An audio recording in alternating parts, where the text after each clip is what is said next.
ఎప్పుడు కోర్ట్ రూమేనా? అప్పుడప్పుడు క్లాస్ రూమ్‌లో కూడా ఎళ్ళిపోదామా? అయితే ఈ వీడియోలో నేను లా ఆఫ్ క్రైమ్స్‌కి సంబంధించిన లా ఆఫ్ క్రైమ్ సబ్జెక్ట్‌లో మనం ఇంట్రడక్షన్ పార్ట్, డెఫినేషన్, తర్వాత దాని యొక్క meaning, nature and scope of crime and tart ఒక చిన్న meaning, simple meaning and tart and crime యొక్క డిఫరెన్స్ గురించయితే ఈరోజు ఈ వీడియోలో నేనైతే చెప్తాననమాట. ఓకేనా? లేట్ ఎందుకు మరి let's get into the video. And first one crime. Crime అంటే ఏంటి? నేరం. నేరం అంటే క్రైమ్. అంతేనా? అసలు ఈ క్రైమ్‌ని ఇది క్రైమ్ అని చెప్పి ఎలా చెప్పగలుగుతారు? దీన్నే క్రైమ్ అని ఎలా అంటారు? ఫస్ట్‌లీ ఏంటి అంటే మనము ఇన్ జనరల్ లాంగ్వేజ్‌లో చెప్పుకున్నాము అంటే మన యొక్క లైఫ్ అనేది పుట్టినప్పటి నుంచి చచ్చిపోయేంత వరకు కూడా బర్త్ సర్టిఫికేట్ నుంచి డెత్ సర్టిఫికేట్ కూడా ఒక ప్యాటర్న్ ఉంటది.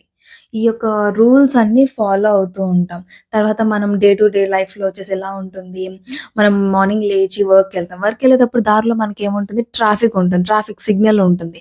అయితే ఈ ట్రాఫిక్ సిగ్నల్‌లో ఏముంటుంది రెడ్ అండ్ గ్రీన్ లైట్స్ ఉంటాయి. ఈ యొక్క రెడ్ లైట్ పడింది అంటే మనం ఆగుతాము. గ్రీన్ లైట్ పడింది అంటే ముందుకెళ్తాము. ఎవరైనా కూడా ఈ యొక్క గ్రీన్ లైట్ కాకుండా రెడ్ లైట్ ఉన్నప్పుడే దాటెళ్లారంటే, అరే! వాళ్ళు ట్రాఫిక్ రూల్స్ బ్రేక్ చేసినార్రా అనేసి అంటామనమాట. దాన్నే క్రైమ్ అంటాం. ఇప్పుడొచ్చేసి మనకు కూడా ఈ యొక్క లైఫ్‌లో మనకి ఇంత సిస్టమాటిక్‌గా ఉన్నాము అంటే రూల్స్, రెగ్యులేషన్స్ అన్నీ ఫాలో అవుతూ డిసిప్లైన్‌గా ఉండబట్టే మనం ఇలా ఉంటున్నామనమాట. ఎవరైతే ఈ యొక్క రూల్స్‌ని బ్రేక్ చేస్తారో, రూల్ బ్రేకింగ్‌నే క్రైమ్ అనేసి అంటామనమాట. నేరం అంటాం. ఈ రూల్ ఎవరైతే బ్రేక్ చేస్తారో వాళ్ళని మనము ఫస్ట్ ముద్దాయిలు అంటాము. నేరం రుజువయిందంటే నేరస్తులు అంటామనమాట. ఓకేనా? సో, క్రైమ్ అంటే ఏంటి అంటే, రూల్ బ్రేకింగ్‌ని క్రైమ్ అంటామనమాట. ఈ యొక్క క్రైమ్ అనేది పబ్లిక్ రాంగ్ అనమాట. Crime is an offence against society and forbidden by లా. ఈ యొక్క నేరం అనేది సొసైటీకి అగైనెస్టే.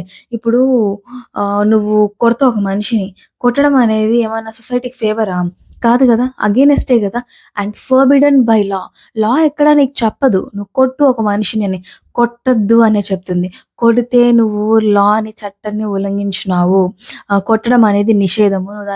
నువ్వు నిషేధించిన పనే నువ్వు చేశావు అని చెప్పి లా చెప్తుందనమాట. దాన్నే క్రైమ్ అనేసి అంటారనమాట.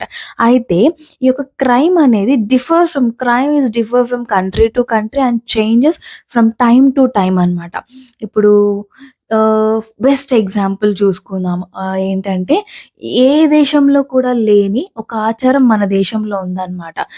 Crime is differ from country to country కదా! ఏంటంటే ఏ కంట్రీలో కూడా మనకి సతీ సహగమనం తెలుసు కదా!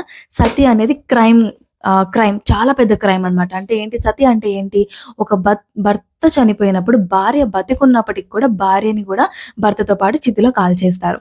అయితే ఏంటి అంటే ఇండియాలో 3 డిసెంబర్ 1829 వరకు కూడా సతి అనేది క్రైమ్ గాదు. ఎందుకు? సతి అనేది అప్పటి వరకు ఏ 3 డిసెంబర్ 1829 వరకు కూడా సతి అనేది ఆచరణలో ఉన్నింది. కానీ ప్రపంచ దేశాలన్నిట్లో కూడా సతి అనేది క్రైమ్. అంతే గదా! అయితే 4 డిసెంబర్ 1829 బెంగాల్ గవర్నర్ అయినటువంటి లార్డ్ విలియం బెంటిక్ గారు సతీ అబాలిషన్ యాక్ట్ తీసుకొచ్చారు. ఇందాక నేను చెప్పాను గదా! స crime is differ from country to country అని చెప్పి. ఎగ్జాంపుల్ సతీ అనేది ఒకప్పుడు మనకి ఇండియాలో క్రైమ్ కాదు. 3 డిసెంబర్ 1829 వరకు కూడా. అయితే and change from time to time. అంటే 3 డిసెంబర్ 1829 వరకు సతీ అనేది క్రైమ్ కాదు. 4థ్ డిసెంబర్ ఎప్పుడైతే ఈ యొక్క సతీ అబాలిషన్ యాక్ట్ అనేది వచ్చిందో 4థ్ డిసెంబర్ 1829 నుంచి ఈ యొక్క సతి అనేది క్రైమ్ అనమాట. So, crime differs from country to country and change from time to time. ఇంకొక ఎగ్జాంపుల్ మనం చెప్పుకున్నాము అంటే నేను ఇందాకే మీకు చెప్పాను ట్రాఫిక్ సిగ్నల్స్ గురించి. మన ఇండియాలో ట్రాఫిక్ సిగ్నల్స్ కనుక ఉన్నాయి అంటే ఎవరైనా క్రాస్ చేశారనుకో ట్రాఫిక్ పోలీస్ ఉంటే ఫైనేస్తారు, ఫోటో తీస్తారు. లేదు అంటే కెమెరాస్ ఉన్నాయంటే క్యాప్చర్ చేసి దానికి ఫైన్ అంటూ వేస్తారనమాట. కానీ యూఎస్‌లో చూసుకుంటే అలా కాదు కదా! ఎళ్లి సీదా బోన్‌లో నిల్చోబెడతారు. "ఏంది ఇట్ట చేసినావు నువ్వు? దాటేసినావు నువ్వు" అని చెప్పేసి అడుగుతారనమాట. సో, అట్లా అనమాట. Crime is differ from country to country and changes time to time అనమాట. అయితే దీన్ని క్రైమ్ అనేసి ఇది అనమాట డెఫినిషన్. అయితే మనం మనం దీనికి గాను ఇంతసేపు మనం తెలుగులో చెప్పుకున్నాము. అయితే దీన్ని మనం ఎగ్జామ్‌లో ఎట్లా తెలుగులో రాస్తే బావుంటది కదా! సో, ఇవి కూడా ఎగ్జామ్‌లో ఎలా రాయాలి అని చెప్పేసి నేను సింపుల్ వేలో చెప్తాను. ఓన్లీ డెఫినిషన్ చెప్తాను. నేనైతే ఎటువంటి స్కాలర్స్ ఇచ్చినటువంటి డెఫినిషన్స్ అయితే నేను చెప్పడం లేదు. మీరు బుక్స్‌లో ఉన్నవి చూసి రాసుకోండి. అండ్ ఇన్ సింపుల్ టర్మ్‌లో నేను చెప్తాను. అవే రాయాలి అని రూల్ అయితే ఏం లేదు. మీరు మీకు నచ్చిన ప్యాటర్న్‌లో మీ దగ్గర ఉన్నటువంటి మెటీరియల్‌ని యూజ్ చేసుకొని రాయండి. ఓకేనా? డెఫినేషన్ ఆఫ్ క్రైమ్ చూసుకుంటే, a crime is an act or omission that violates a law enacted by a recognised authority such as the state and is punishable by legal sanctions like imprisonment, fine, probation or other penalties.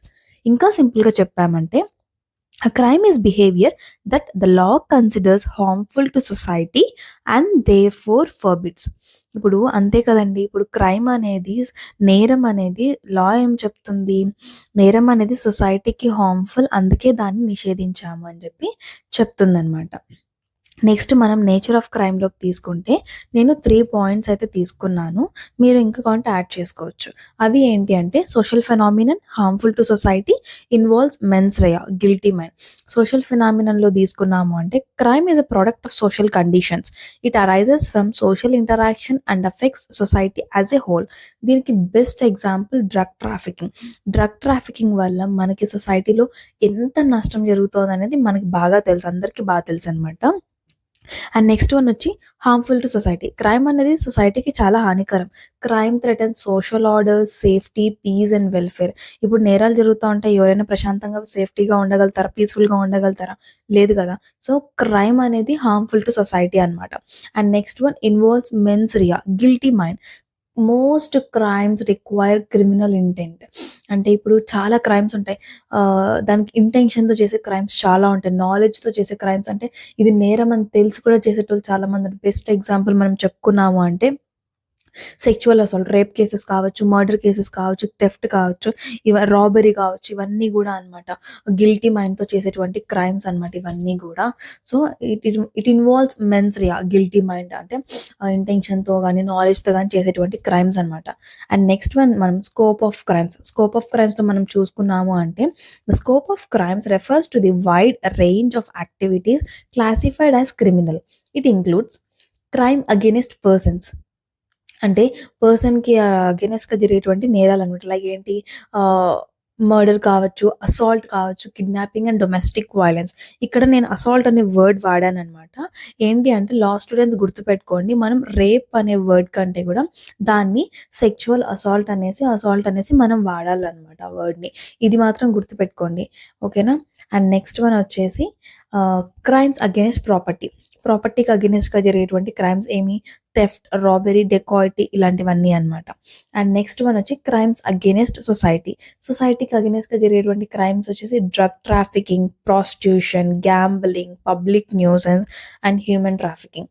ఇవన్నీ గూడా సొసైటీకి, మన ఇండియాలో prostitution అనేది, gambling అనేది ఇవన్నీ గూడా crime అనమాట. కొన్ని కంట్రీస్‌లో ప్రాస్టిట్యూషన్ ఇవన్నీ గూడా క్రైమ్ కాకపోవచ్చు. కానీ మన ఇండియా వరకు చూసుకున్నాము అంటే డ్రగ్ ట్రాఫికింగ్, ప్రాస్టిట్యూషన్, గ్యాంబ్లింగ్ ఇవన్నీ గూడా క్రైమ్ అనమాట.